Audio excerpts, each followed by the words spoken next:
नमस्कार दोस्तों। बहुत सारे लोग हमसे अक्सर पूछते हैं, डॉक्टर साहब ये जो दवाई आपने मुझे पहले लिखी थी ये मुझे सूट कर रही थी, तो क्या मैं इस दवाई को दोबारा खा सकता हूँ? या बहुत सारे लोग बिना हमसे पूछे ही उन दवाइयों को रिपीट करते हैं और कहते हैं डॉक्टर साहब वो दवाई हमें बहुत अच्छी लगी, सूट कर रही थी तो इसीलिए हमने उसको दोबारा ले लिया था। तो उससे कोई हर्ज तो नहीं है? हर्ज तो नहीं है, लेकिन उससे नुकसान बहुत है। प्रॉब्लम क्या होती है कि लोगों को ऐसा लगता है कि ये जो दवाइयाँ हैं, आपने अगर एक बार खाई किसी बीमारी के लिए और अगर आपको दोबारा वही दिक्कत हो, तो आप उनको दोबारा रिपीट कर लें। देखिए प्रॉब्लम क्या होती है कि ज़्यादातर जो दवाइयाँ हैं, वो 2 कैटेगरी में हैं।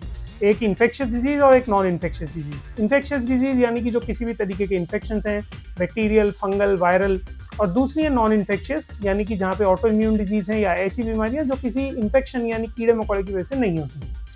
अब दिक्कत ये है कि जो इन्फेक्शियस डिजीज़ वाली दवाइयाँ हैं, अगर आप उसमें एंटीबायोटिक्स, एंटी फंगल या एंटीवायरल इनको रिपीट करते हैं, तो पहली बात ये पोटेंसी को कम कर सकती हैं, यानी अगली बार जो आपने उन दवाइयों को लिया है, तो हो सकता है कि उन दवाइयों से रेजिस्टेंस क्रिएट होना शुरू हो जाए।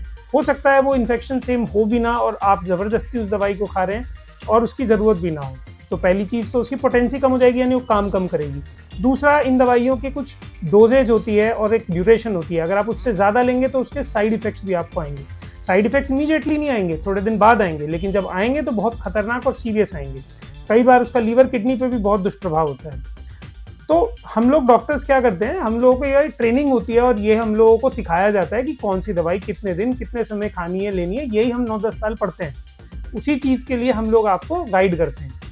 बिना गाइडेंस के जब आप खुद से दवाई लेने लगते हैं, तो हमारी रिस्पॉन्सिबिलिटी खत्म हो जाती है और आप अपने आप को नुकसान पहुंचा सकते हैं। अब बात आती है नॉन इन्फेक्शियस डिजीज़ेज़ की, जहाँ ऑटो इम्यून डिजीज़ है, जहाँ पे यूज़ होती हैं इम्यूनोसप्रेसेंट्स, इम्यूनोमॉड्यूलेटर्स, कई बार स्टेरॉइड्स भी यूज़ होती हैं, मेथोट्रेक्सेट हैं और भी बहुत सारी ऐसी दवाइयाँ हैं।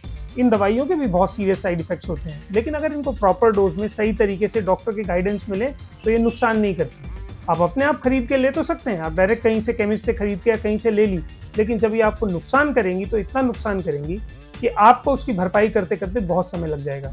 तो आपकी अपनी सुरक्षा के लिए, आपके अपने परिवार की सुरक्षा के लिए बेहतर यही है कि आप उनको इस तरीके से ना लें। मैं हूँ डॉक्टर वरुण त्यागी, मैं हूँ एक डर्मेटोलॉजिस्ट, वेनरोलॉजिस्ट एंड लेप्रोलॉजिस्ट।